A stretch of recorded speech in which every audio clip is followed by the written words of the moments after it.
ভাগাবার আগামী 23 তারিখের সম্মেলন জামালপুরের সর্বস্তরের মানুষের মধ্যে একটি উৎসবের আমেজ বয়ে আনবে।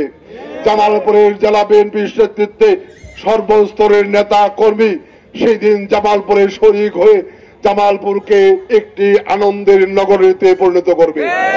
আমরা জামালপুরবাসীকে সেই সম্মেলনের দাওয়াত দিয়ে দলীয় সকল পর্যায়ের নেতা কর্মীদেরকে সেই সম্মেলনে শরীক হওয়ার উদাত্ত আহ্বান জানিয়ে আমাদের জাতীয়বাদী স্বেচ্ছাসেবক দল জামালপুর জেলা শাখার নবগঠিত কমিটির সংগ্রামী আহ্বায়ক সাবেক ছাত্রনেতা নুরুল মামিন আকন্দ কাউসার এবং আমাদের সংগ্রামী নবগঠিত কমিটির সদস্য সচিব মঞ্জুরুল করিম সুমনের নেতৃত্বে স্বেচ্ছাসেবক দল আগামী দিনে আরো বেশি সুসংগঠিত ঐক্যবদ্ধ হবে এবং জামালপুরবাসীর পাশে থেকে জামালপুরকে একটি শান্তিপূর্ণ সমৃদ্ধ জামালপুর প্রতিষ্ঠায় কার্যকরী ভূমিকা পালন করবে এই প্রত্যাশা ব্যক্ত করে আজকের এই বিশাল র্যালি উপহার দেওয়ার জন্য জেলা বিএনপি এবং বিএনপি জাতীয় নির্বাহী কমিটির পক্ষ থেকে সংগ্রামী শুভেচ্ছা জানিয়ে আমি আমার বক্তব্য শেষ করছি।